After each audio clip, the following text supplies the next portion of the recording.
Why so fine, Ajilore? It is the last thing, no. What are we going to do now? Hey. All right.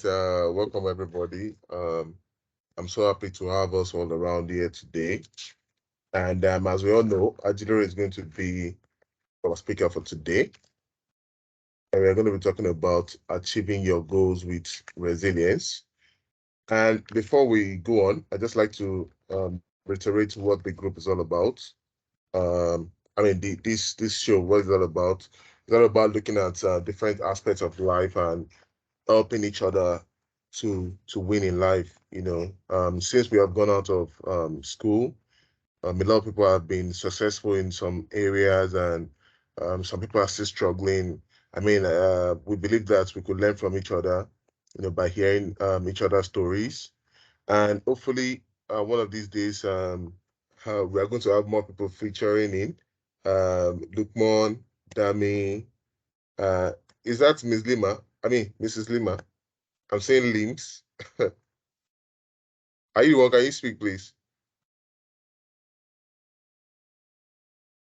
All right, I guess she's shy. Okay, so Abbas, so I'll be expecting you people to also be speakers one day. I'm going to reach out to you. So basically, we want to learn a lot about achieving our goals with resilience. We all understand that it could be difficult. It's not like the time when we were in school.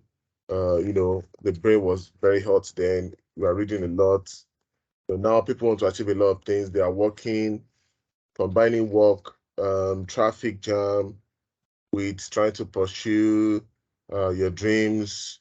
Examination is not something that is very easy. And hopefully today, Ajilore will do a lot of justice to that to those questions. And I really hope that we are prepared. We'll bring in our questions. I'm sure we all know Ajilore is ready to answer everything. So without wasting much of our time, Ajilore, you have the floor. Okay. Thank you everyone for having me on the call today. Um, I mean, it is very important that we meet like this because at the end of the day, right, what we cannot see clearly where we stand, others might probably have a better view of that, right? And I am somebody who believes in the idea of actually climbing the shoulder of the people that have a better view of some reality or of the reality of life, learning therefrom, and then of course using that to get better. I could remember vividly the day Lukman and maybe it's Dara Semi and Mr. Emmanuel came to us in school and said, "Oh, you just came in." I said, "Yes." "Oh, we have a group. We would like you to join." The fact is, there are some things that are peculiar to the school, and then which might not be obvious to you. Oh, and of course, it wasn't obvious to me, just like it was not obvious to a lot of people, right, around me that we came in together at that point. And then when I joined the conversation, right, I saw the reality. I saw the fact that people who have been in the terrain before, or perhaps who have been lucky to be ahead, right, or privileged to be ahead, have some kind of view of the reality in anything they are doing that you might not have really as somebody who's just coming on board.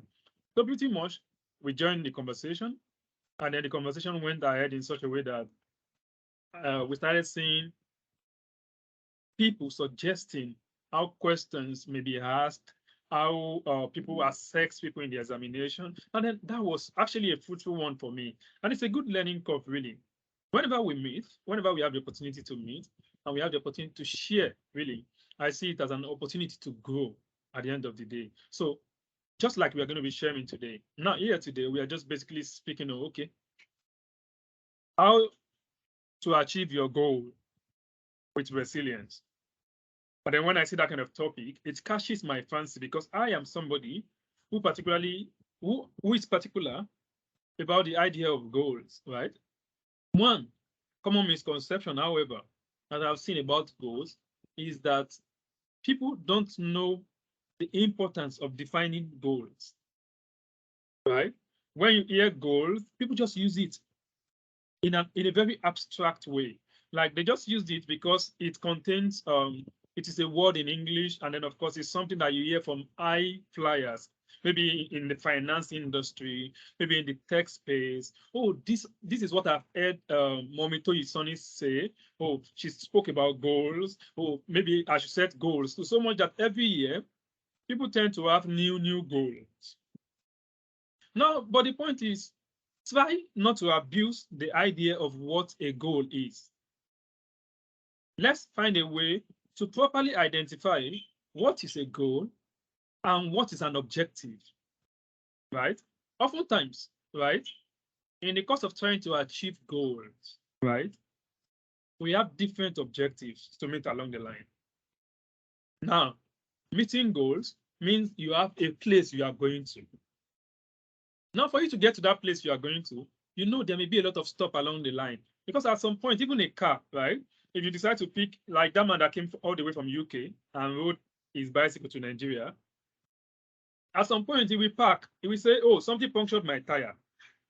A lesson I took from there is the fact that, okay, something punctured your tire. Why don't you keep driving? But he will wait behind, find somebody to fix the tire, right? At some point, he will tell you, oh, I have exhausted my tank. I need to refuel. Oh, refueling. That means along the line also, you might feel tired at some point. It is not just wrong, right? So the place of ensuring that all of those things you are going to meet along the line is properly captured, right? It's called planning.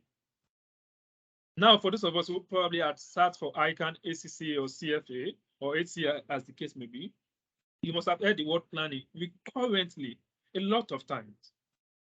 And then a lot of time, right? And then you look at yourself and you say, okay, what does planning mean? Planning is very important. Planning, based on my textbook, while I was doing national diploma anyways, I can't remember when you defining that for me. Planning means anticipating future events, aligning yourself so that you can make the most optimal use of the opportunities that those future events would present. Now, when you now go a little bit further and you look at the idea of strategic planning. Now, when we now talk about strategy, so that we can add it to the planning, because when we say strategic planning, we all know that it involves a process of scientifically planning so much that everything that is coming along the line, you would have factored them in.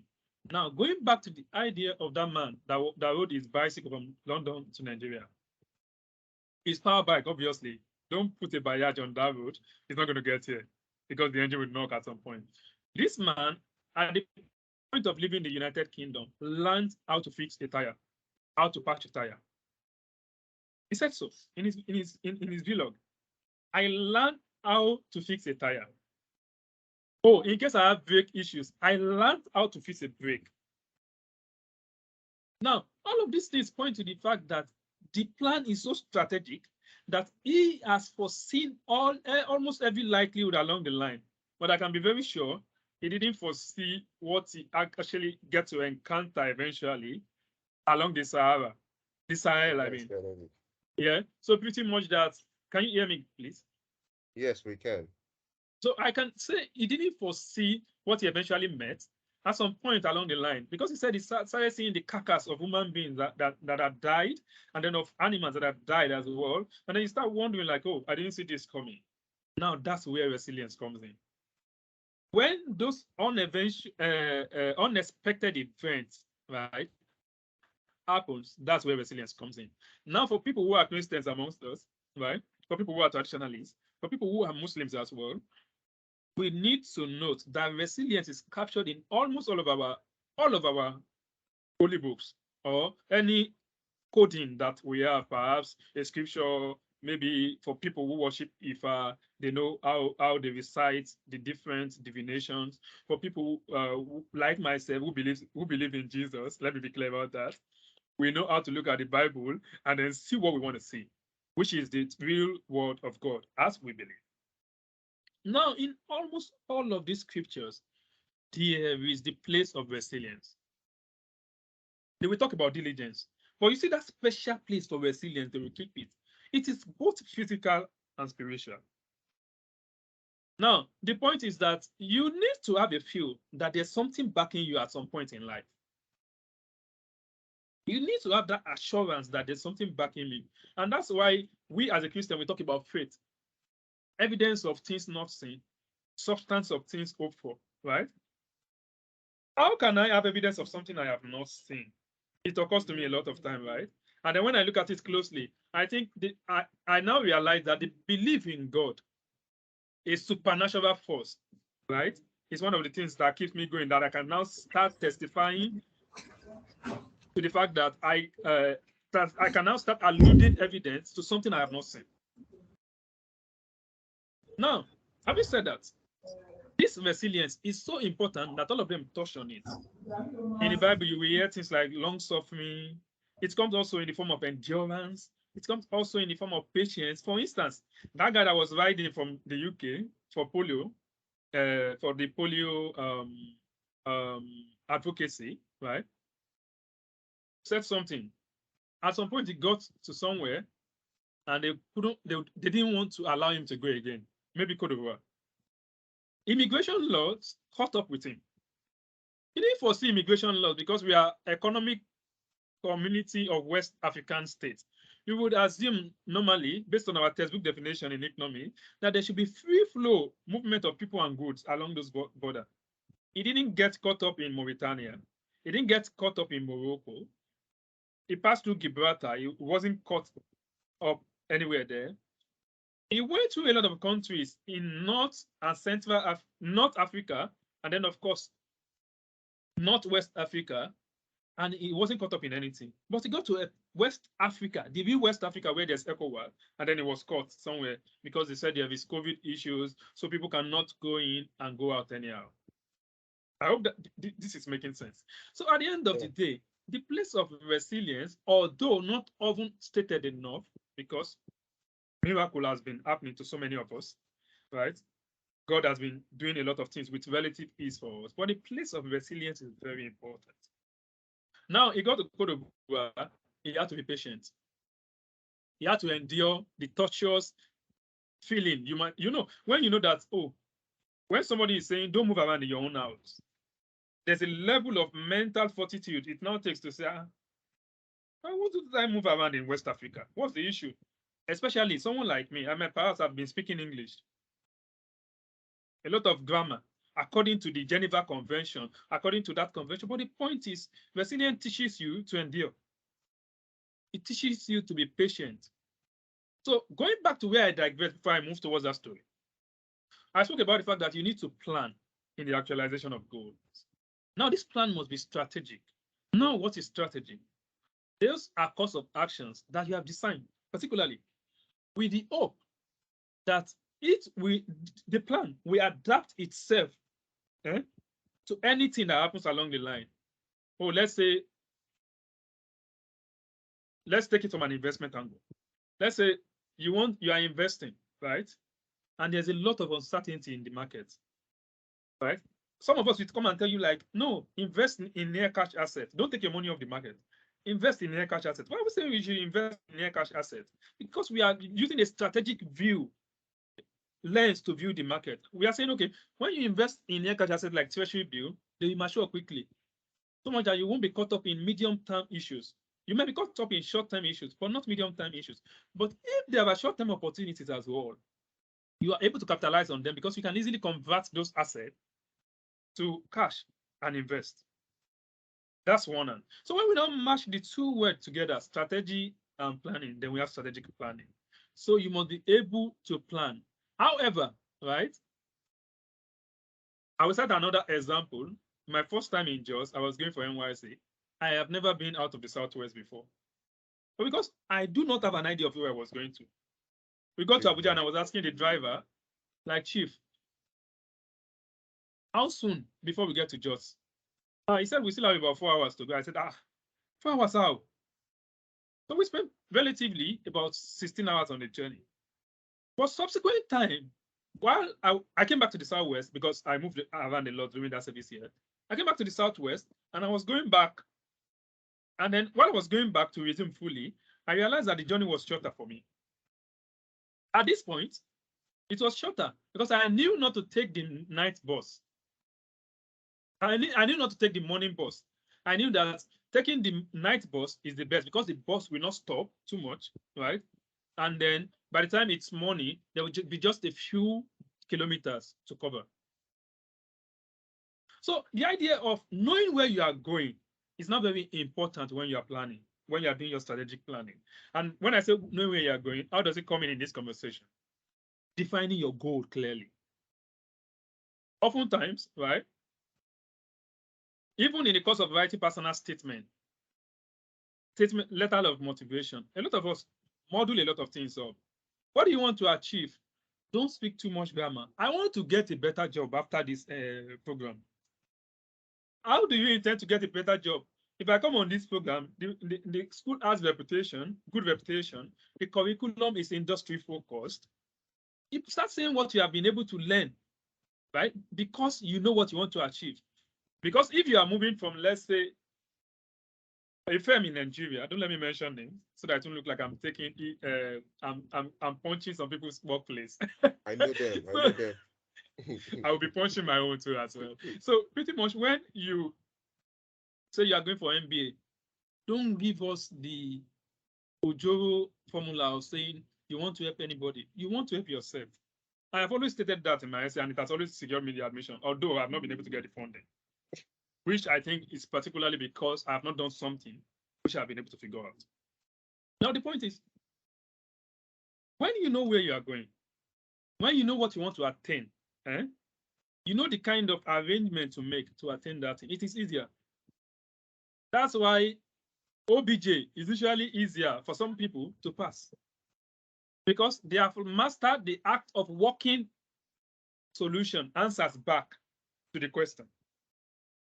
And when you master that, it's relatively much easier. So what I'm saying in essence is you need to define your goal.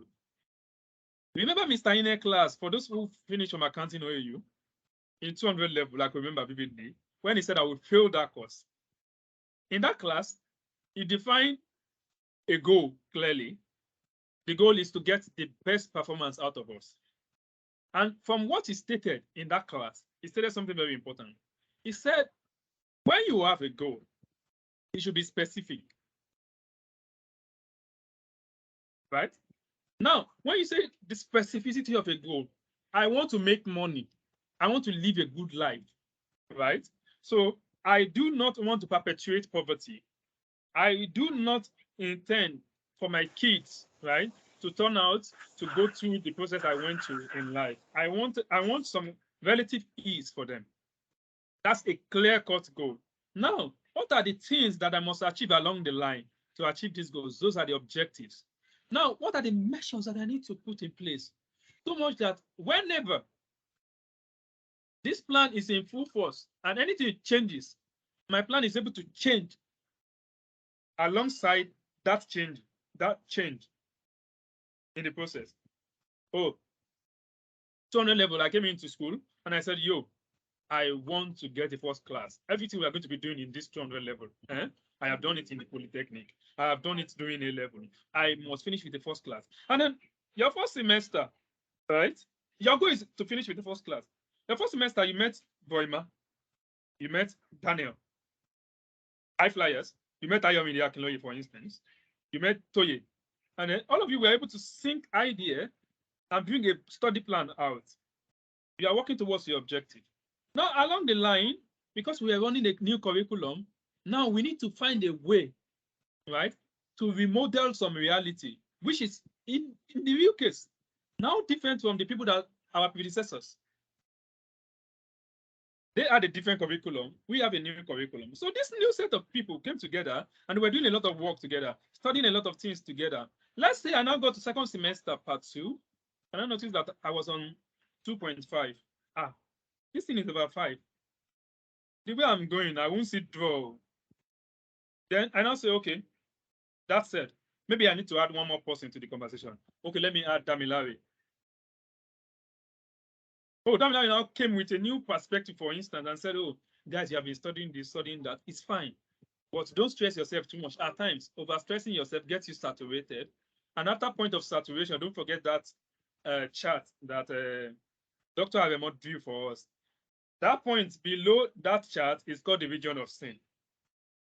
You don't want to get to the region of sin. So you're not saying, okay, calm down, you're overeating. Let's study it gently. You will see that we will achieve our goal. Let's see after that, you now scored a 4.1. Now say, so this life is this interesting. Along the line, what you will be able to figure is the fact that you are able to adapt to different dynamics, right? Because you have your mind set on the goal and you know what it takes to achieve the goal. So this after the planning now, it will now take me to the principle of control.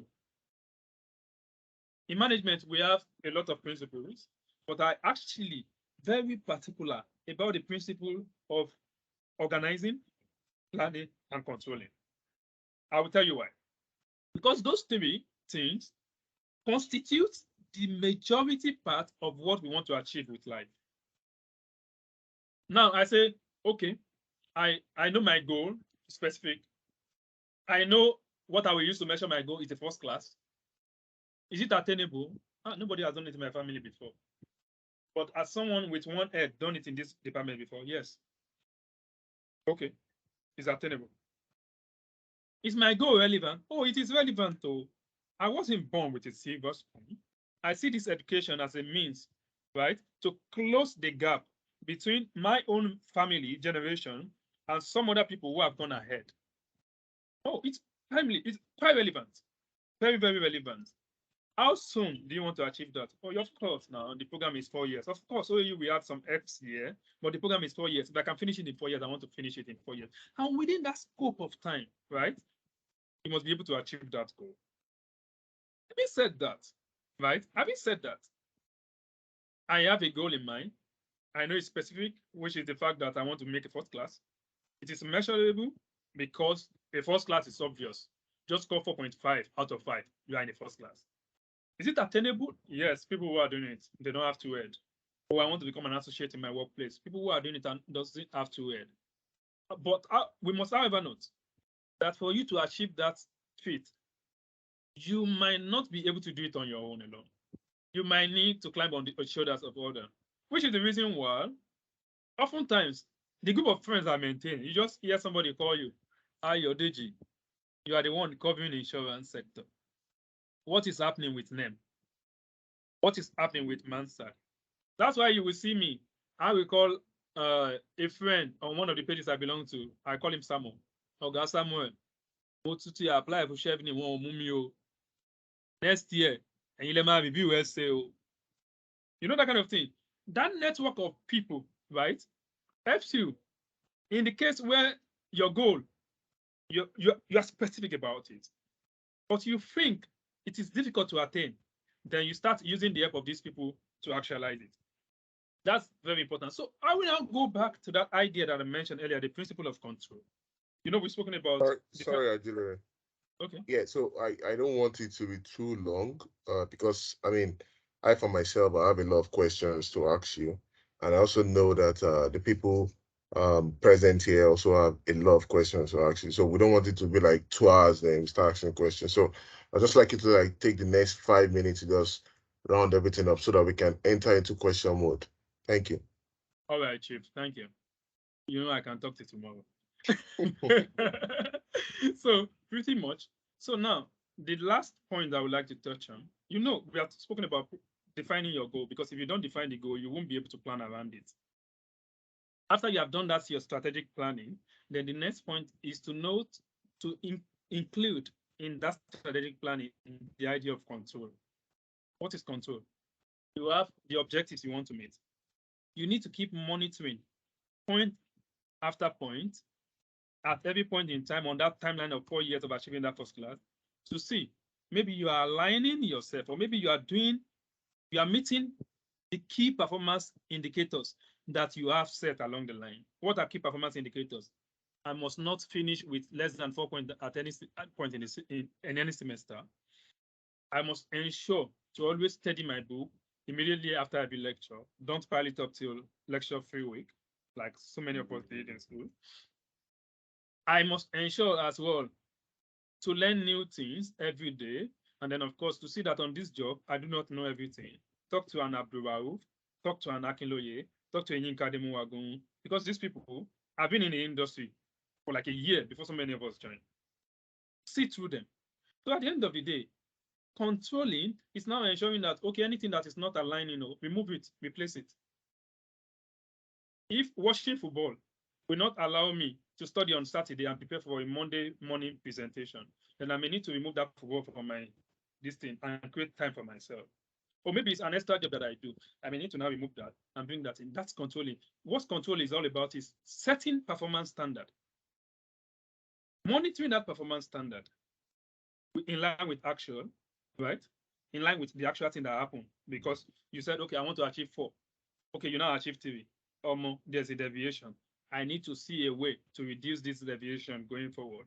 So that will now be like setting performance standard, monitoring it alongside actual, and then correcting deviation where necessary. So at the end of the day, the 3 trusts of achieving your goal with resilience is centered around defining the goal, planning around it, and then when you are planned around it, insert a variable, which is control, to ensure that you are in line at every point in time. Thank you very much for listening to my TED Talk. Uh, thank you very much, Ajilore. Like, this was very, very, very interesting, very insightful. Honestly, left to me, I would like you to continue to talk maybe till tomorrow, you know. And I know everybody here is enjoying, what you have said, and it's quite insightful. I've learned a lot from it, and I have a lot of questions. I have 4 questions, but before I start questioning you, I would just like to mention that if anybody in the audience has any question, please raise up your hand. We'll take your questions. But before taking your questions, please note that if you have anything you want us to talk about, any particular topic you want us to talk about, just send us an email on cerebralstories@gmail.com. Cerebral doesn't have S, so cerebral, then stories@gmail.com. Send us anything you want us to talk about. If you want to share your experience, just send us that mail. We're going to look at it, and then we'll make sure that we touch on that particular topic. And you can also follow us on YouTube and um, Instagram. We are yet to start our Instagram, but very soon we'll share that with you. So after this discussion, I will ensure that our YouTube channel is being shared on our class group. So, I mean, aside all those things, let's just go straight to it. So, I think Samson is raising up his hand. So, Samson, you can unmute and speak, please. Okay, good evening. Can you hear me? Yeah, very well. I just want to confirm if I am there. Okay, so thank you very much, Ayodeji, for everything that you mentioned. That was quite insightful. My question is around this part. Now, when we are trying to achieve goals and set targets, there we tend to like get to this point in life when even you might not be able to like let's say you might not be able to gauge how effective you've been going, even though you have let's say you have targets, you have plans, you want to achieve these, but it will get to a time that even after achieving all those your goals, after achieving all those meeting those targets, you still like feel like, okay, I think I need more. Like, how do you balance this particular area so that you don't really get to a point where you just burn out and you end up like, I don't know, overworking or overstressing yourself? And also, apart from setting targets and goals, what are the other ways that you think someone can measure personal growth in terms of career and in terms of things that you really, really visualize yourself doing? So that's just my main question, or questions rather. Thank you. All right, thank you, Samson. Hope you got that, Ajilore. You're muted. I struggled to hear at some point, but what I got, if I'm correct, I will state it now so that if I'm correct, you just say yes, and so that I can proceed and try as much as possible to answer to the best of my ability. I think you were trying to say at some point, right? People get tired and they don't even know how to continue, right? One, I heard that part. And then also, I think I heard something around the fact that you spoke to Measurement of in fact, goals. measurement of goals, right? And basically, if these are the two parts that you really ask question about, what I would say you should do is to find a way really to draw a balance. I mean, there's a fine line between goal and no goal. There's a fine line between them. Oftentimes, this fine line is blurry. If it's not measurable from the beginning, it won't be measurable along the line. One thing I also noticed is most of us are running other people's race, right? Yeah, you could have been inspired to join a field because your colleagues are doing well there, and you know you can do well there. However, there's a niche for you everywhere, especially areas where you have been trained around. If you can get your own niche, particularly to measure what you want to achieve, to be clear about what you want to achieve will not be difficult. So, one thing I usually do when I think like I am lost in everything is to sit back and rethink it.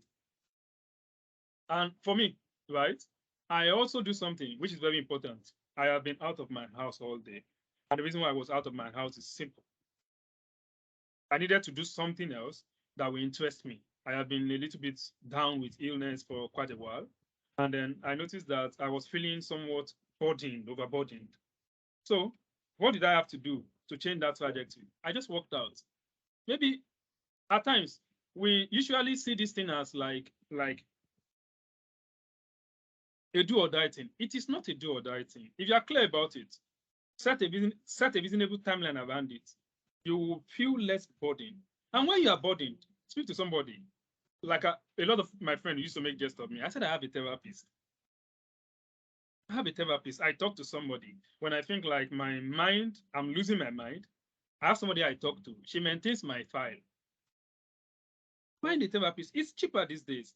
Your session every month might not even be up to 30K.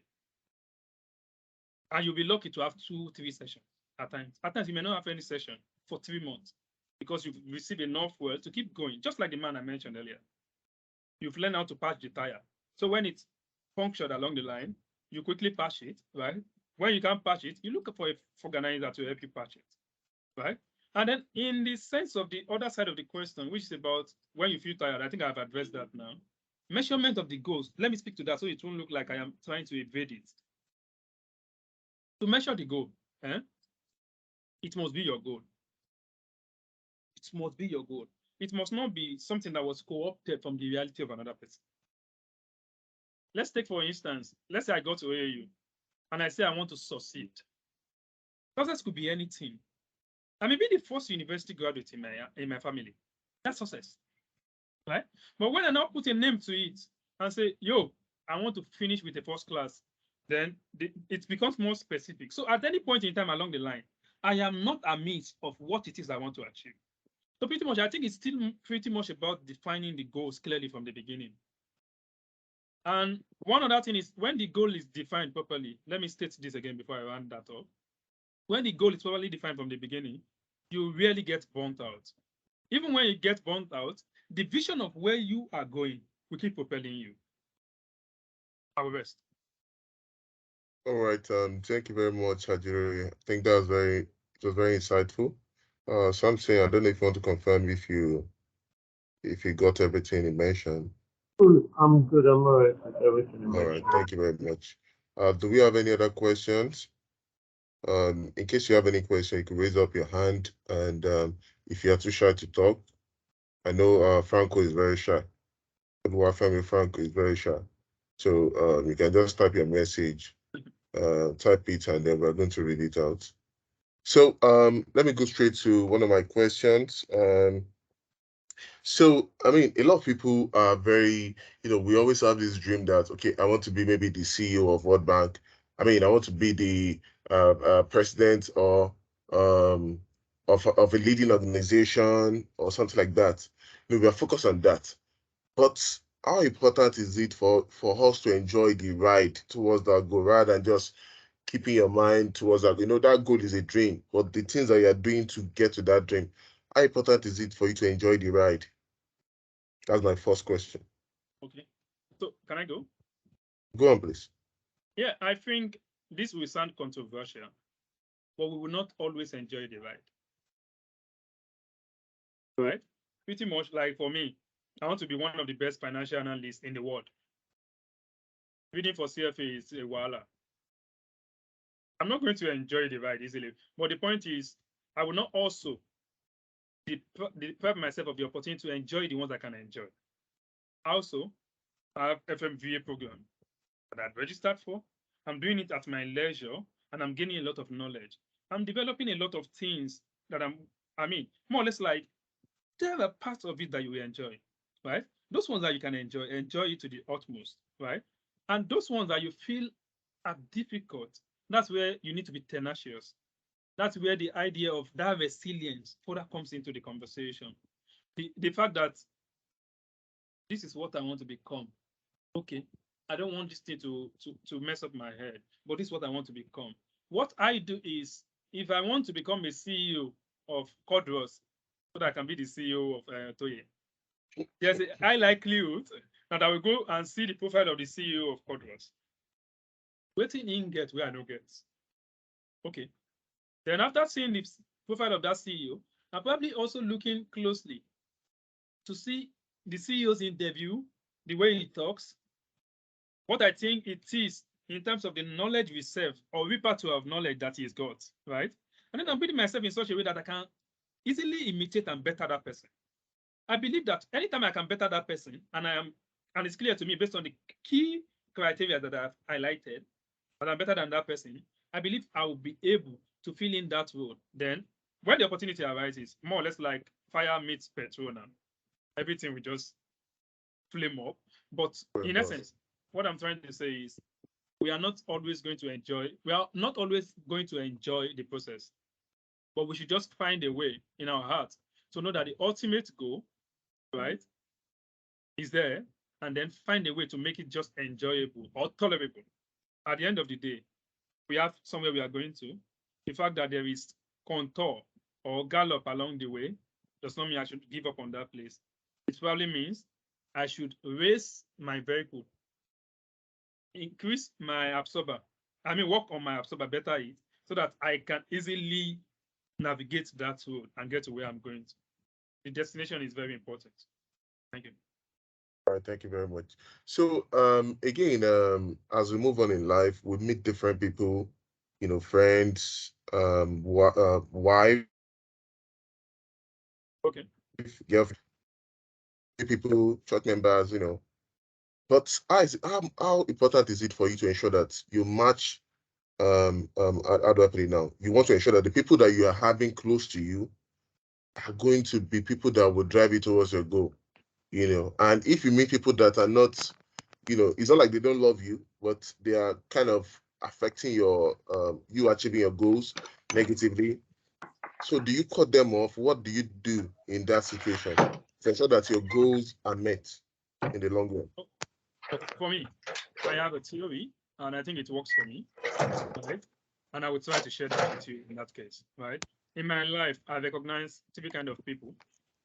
I recognize the zero effect people. I recognize this negative effect people, and recognize the positive effect people. Among the positive effect people, I recognize those who steer me towards my goal. I recognize those I only need when I probably have a mental breakdown. You understand? Listening to our background, I think I'm hearing some. Yeah, go ahead, please. I have people who will help me meet my goal. I have people who I run to in a case whereby I feel my spirit is down.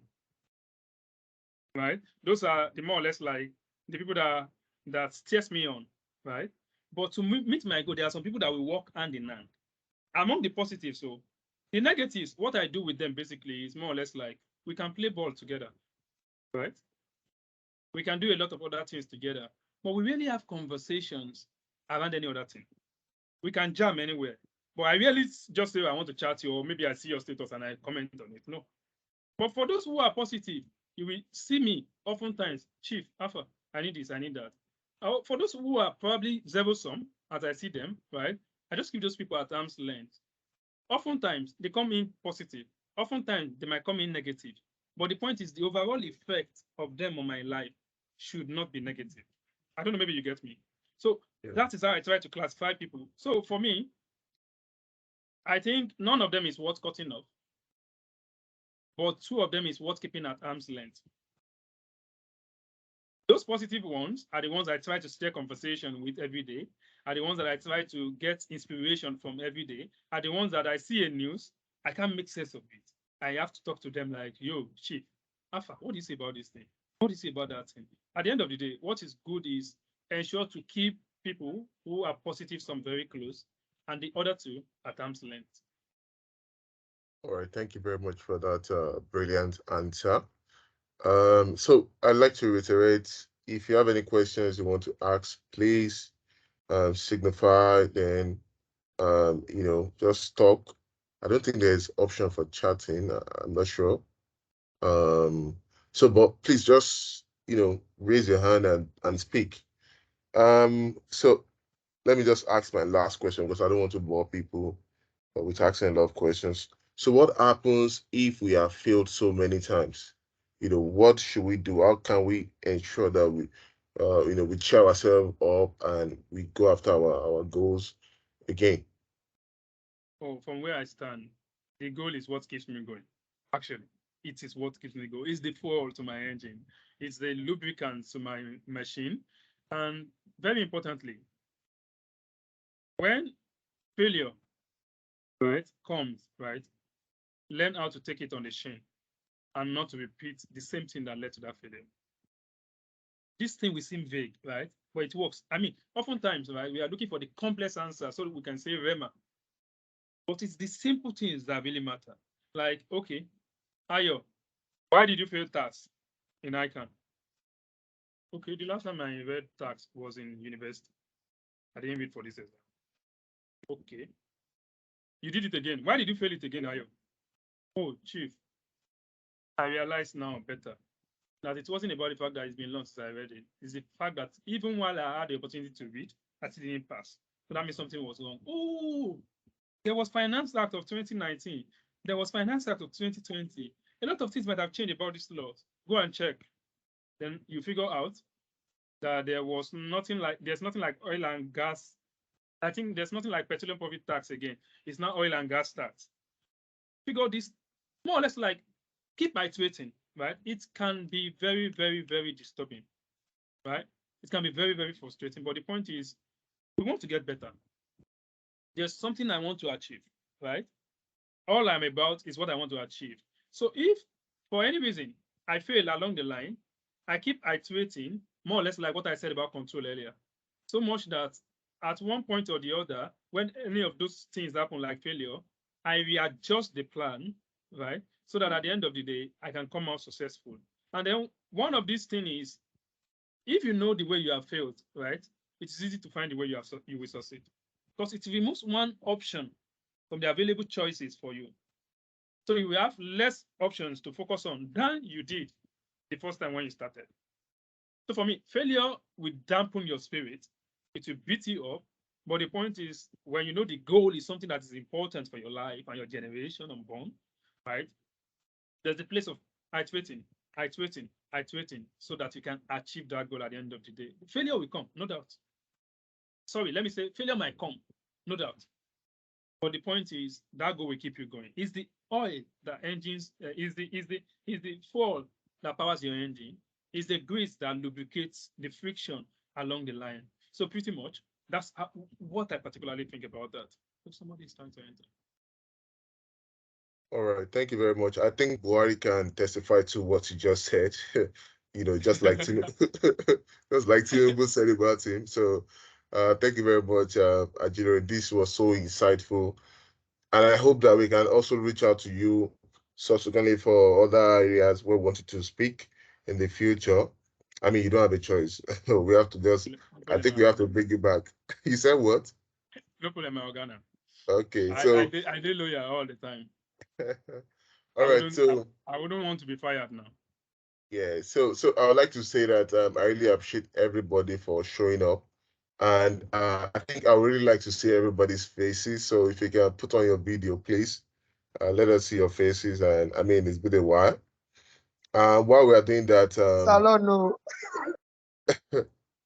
sorry, what did he say? I didn't get that. Oh, Mr. Debo Ali, how you doing, sir? Oh, you're I'm muted, though. I'm fine, sir. Oh, Aji how's the Baba. family? This your royal freshness. It's a pleasure. There's no freshness anywhere, Baba. Alhaji Aminu. Alhaji Aminu. Mr. Possible. Hey, my Oga. Oga Well done, Oh, Gano. oh. brother, brother, How you doing, the way. Last No. My Uganda is at the barber's shop. Have you? Oga Abbas, well done, sir. Thank you Yeah, very much thank for all your you. support. Ah, He's thank he's you. always the one designing everything for us. Thank you very much. I think oh, Oga Samson. ARM is trying for you. So your neck is thick. I'll tell you why this is now. It's good to see your faces. Please, I mean, if you could show up your faces, let's see more people. I'm so excited to see everyone. And like I said before, if you have any particular topic you want us to discuss, you could reach out to me personally, you could reach out to Sanctified, and also you could send us email on cerebralstories@gmail.com. Look more for sassy. Our God, it's up. I didn't speak now. I Wumi. I You didn't. guys have done listening to Cerebrals reunion. Jesus Christi. Hey, you are muted, though. AY good. Hey, Yeah. wow, how you doing now? Good, how far now? Hello, I'm fine. I'm good. Yeah. Uh-uh. Hey, Wow, I tell you what's I'm good. I wish this was Umi. hey? physical. You have left your Uh-uh. guys now. What Look now? at that. Abba now. It's not like that. Look at how everybody's shining. Okay, Wow. they both. Ajilore, money Abbas. is good though. Money is good though. Yeah, now. Umi. Money is good though. Thank you very much for showing up. I hope you are going to show up in our next edition. I really hope Sure, you're going sure. to show up. And also, I'll try to reach out to people. I want us to come and take, some major topics to discuss. So I'll be reaching out to Cerebrals from time to time to kind of agree on the topic to discuss. The next session is going to be very insightful also. I mean, we have had 2 sessions now, and both of them have been excellent. I mean, if we're able to rate what we just aired today, I think a lot of us are going to rate it 7/5. It was very excellent, very insightful. And the next one also is going to be excellent. So please, I held you all to please join in and make it lively. If you have any questions, you can come in to ask. And also, we'll be sharing this video later on, maybe next week. We'll be sharing the video. And please, you could follow us on YouTube channel. And once the Instagram page is also out, we're going to also share. So thank you, everyone, once again. I'd like to say goodbye to everyone now. And if you still have any other questions, you can still send us an email, cerebralstories@gmail.com. We are definitely going to respond to you. So thank you, everyone, and have a lovely day.